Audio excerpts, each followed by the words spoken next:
मी मराठी आहे आणि याचा मला गर्व आहे, कारण माझ्या आईच्या ओठावरून पहिला जो शब्द उमटला तो स्वर नव्हता फक्त, तो माझा श्वास होता मराठीचा.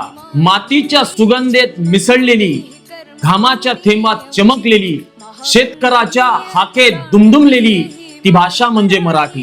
ही भाषा तलवारी सारखी धारधार आणि मायेच्या हातासारखी कोमल, आणि कधी रणांगणात गर्जणारी आणि कधी कवितेतून हळूच हसणारी. शब्द फक्त शब्द नसतात, ते असतात संस्कार, ते असतात इतिहास, ते असतात स्वाभिमान.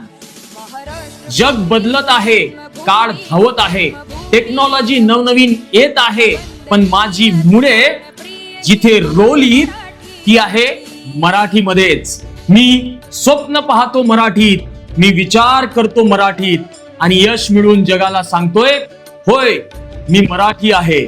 कारण मराठी ही फक्त भाषा नाही, ती माझी ओळख आहे, ती माझा अभिमान आहे आणि ती माझं अस्तित्व आहे. तुम्हा सगळ्यांना मराठी दिनाच्या खूप खूप शुभेच्छा. जय महाराष्ट्र. सगळेजण ही कविता तुम्ही जर ऐकली असेल आणि या कवितेसोबत तुम्ही रिलेट करत असाल तर कमेंट मध्ये टाईप करा जय महाराष्ट्र. Thank you so much. ही मायभूमी, ही जन्मभूमी, ही कर्मभूमी अमुची, महावंदनीय ती प्राणप्रिय ही